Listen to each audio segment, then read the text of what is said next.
Everyone wants cyber insurance, but it's getting more and more expensive, and exclusions seem to be expanding as cyber criminals become more and more audacious. If you're wondering what's going on in the world of cyber insurance lately, you've clicked on the right link. Welcome to another episode of A Little Privacy, Please. I'm Jenny Holmes, with me is Jason Kravitz, and we lead Nixon Peabody's cybersecurity and privacy practice. Today, we're really excited to have Neel Desai with us. Neel is an attorney who, after several years in private practice, has devoted his career to the insurance field with a focus on cyber insurance. He is currently Vice President, Cyber Practice at Lockton Companies. Today, he'll be offering insights and sage advice on some important topics relating to cyber insurance.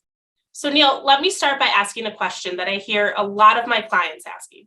Why is my cyber policy premium going up so dramatically?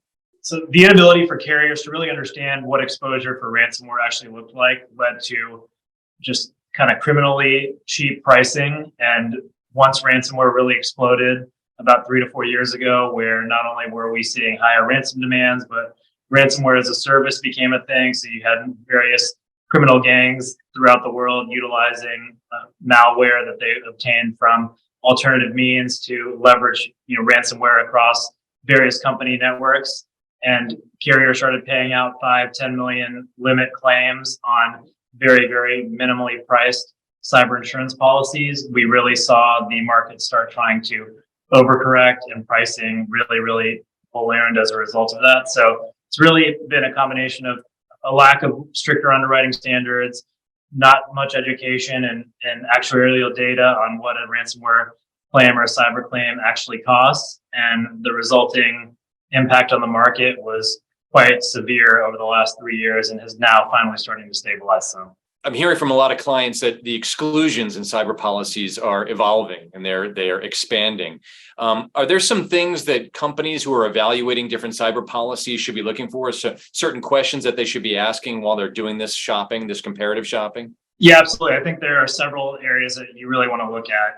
I think a lot of times, especially with our middle market clients, there really isn't a full understanding of what your cyber exposure actually is. So you want to make sure you're working with an advisor, a broker that really understands the cyber insurance landscape, the cyber exposure, can show you analytics, can tell you about what maybe your industry sector is generally seeing from a claims severity and frequency standpoint. What types of claims are they? Are they strictly ransomware claims? Are they more data privacy related claims? Are they more third party versus first party claims? So that's kind of the first thing. Number two would be really, to your point, Jason, the exclusions are definitely expanding. We're seeing a lot more rigidity to the war exclusion. So you want to make sure that when you're going through your cyber renewal process or buying the product for the first time, that you're really fully aware of what the language in your policy means. What is covered, what is not covered, what types of triggers are required for things like the privacy aspect or regulatory aspect of your policy to come into play, and asking those questions of your broker to make sure you're getting the information that you need to make an informed decision for your company. And another thing that I think a lot of companies would love to know is there anything that they can do to help lower their insurance premiums? At the point we're at now, we think that there are several controls that are essentially table stakes to get into the cyber insurance door and actually have coverage that is meaningful. Those are multi-factor authentication, not just for your email or for employees remotely accessing the network, but across your enterprise for things like your privileged administrative accounts, for any cloud applications. So making sure you're secured by MFA is critically important to not only getting a lower premium, but getting appropriate coverage. Number two is an endpoint detection and response tool, ensuring that you're monitoring your endpoints appropriately, making sure that there is an eye and a lens on what's going on within your network consistently and it's being monitored appropriately.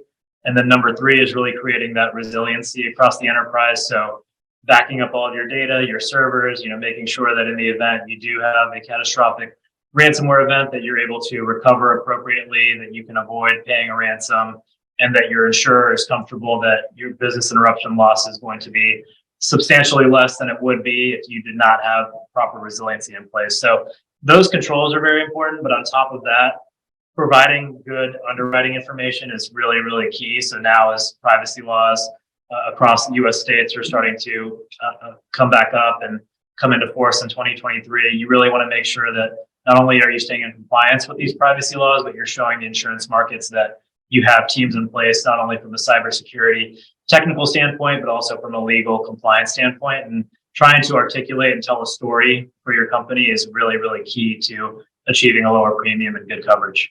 So Neel, you also mentioned that more and more state laws are coming into play, these comprehensive privacy laws throughout 2023, and now we're seeing Iowa already for 2024.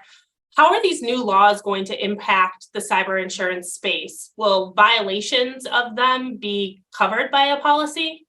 Carriers really aren't quite certain yet, what is that exposure going to look like 2 to 3 years from now for the laws that are hitting the books now and have been on the books historically. And so the impact could be very wide ranging, and we just really don't know yet how it's going to look. Neel, you mentioned pixel tracking, where healthcare entities and in some cases tech companies are being sued, typically class action cases for pixel tracking. Is cyber insurance potentially implicated by this pixel tracking, this type of claim? I think the short answer is that we're so early in these lawsuits and how they're developing and being settled and resolved that it's hard to say for sure that coverage is always going to 100% extend, but the programs contemplated, we are reporting all of these claims to their cyber insurance carriers, and we expect coverage to extend, at least for defense at the outset.